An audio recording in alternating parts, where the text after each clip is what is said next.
Hey everybody, this is Don from Wizard Tower Games. Thanks for tuning into my video. This is an update video where we're going to talk about two things. We're going to talk about the Tim Kask quote I posted and how that ties into the QR code scannability functions on our cards. And why do we have it? How does it work? Is it going to interrupt gameplay? And all that good stuff. Now, Tim Kask the other day in his Curmudgeon in the Cellar video, he has a YouTube channel called Curmudgeon in the Cellar, and he talks games and Dungeons and Dragons and the history of the game, and he talks about behind the scenes, discussions with Gary Gygax and crew, and it's a really, really cool channel. He really engages the audience because he reads off audience's questions. In his last video, he said something that we quoted him on, and the quote was this. He said that he believes that D20 Delving is the most inclusive board game ever published. We put that quote on our channel, our social media channels, because we were proud of it, and I got a lot of feedback on it. I got a lot of surprisingly angry feedback because people are saying, "How dare you?" And so I want to kind of real quickly address that, then address how this all kind of plays into what I'm getting ready to show you. Now, what Tim meant, and I'm not trying to put words in Tim's mouth, but I'll say it like this. When you think about inclusiveness in the normal sense, you think about including those in the gay community, the transgender community, the people of color, ethnic, individuals of different ethnicities being included in gaming, all inclusive, the inclusiveness of the game, bring in everybody in, because everybody should be welcome in gaming. That's usually when you think of inclusiveness, that's what you think of. But there's another part of the gaming community out there that nobody ever seems to want to talk about, and those have different types of disabilities, whether it's visual disabilities, trouble seeing, maybe they have trouble with comprehending text, maybe they have trouble with reading.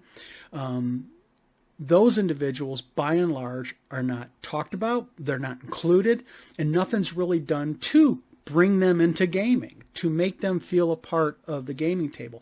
And that is one of the biggest problems with people with disabilities, is because of their disabilities, they are largely not included, and they're kind of pushed off to the side, so they don't feel welcome at game conventions. They don't feel welcome playing at gamers tables, because in normal gaming, if you have a person who can't read, or you have a person who cannot read very well, or maybe they have very bad sight where they have to bring things up to their face, the game gets interrupted because you have to wait for them to kind of do it, comprehend it, maybe for someone to sit down with them.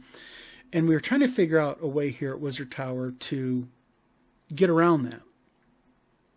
So what basically we came up with at Wizard Tower Games was putting QR codes on cards. Now, it sounds so simple. Why has this not been done before? Let me show you the cards, and I'll explain about how they work. This is the Knoll and the Backpack. The Knoll is one of the encounter cards, and the Backpack is one of the loot cards.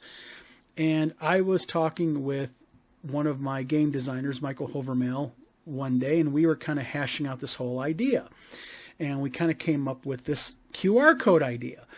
And as you can see, the QR codes do not really flash out the card. They're very small. And we have tested these codes. They're tiny, but they're still scannable. What you do is you take your phone, your smartphone, or your tablet, or whatever type of scannable internet-ready device that you have, and you scan the QR code. And what will happen is you'll go up to a prompt, and you can have Tim Kask then read you the card. And I just thought that was such a cool thing. And this is going to be a technology that we're going to implement in all of our board games now. More and more, you're going to see these small scannable QR codes in our game products, so we can make sure that those with developmental disabilities, disabilities in reading, visual issues, can play our games and still get something out of them. And the best part is they can be included in a regular game table, because this will not interrupt gameplay for the other players who do not have these types of disabilities. So you can sit at a table with an individual with some visual issues, and they can feel a part of the gaming group, i.e. that is what Tim, I believe, meant by full inclusiveness. So these cards are beta. They are pre-edit. They are going to have certain little design tweaks. Not many design tweaks, but they are pre-edit. So these are beta.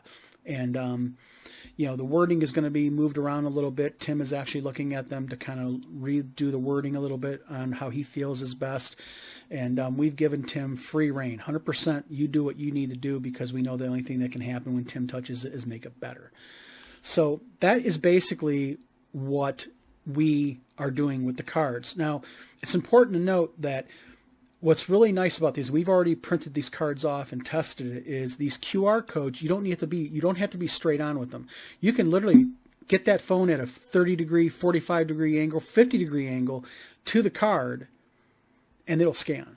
So it won't require the person to be moving their phone around trying to find the QR code. I mean, these QR codes are really scannable. They get picked up real easy. So that's pretty much as simple as this is. You know, again, I just am surprised that other companies have not picked up on this. But we have. This is something that we're going to, like I said, implement in all of our cards. We think that because we think that everybody should be able to play at a quote-unquote normal gaming table. And those with disabilities should also have that right.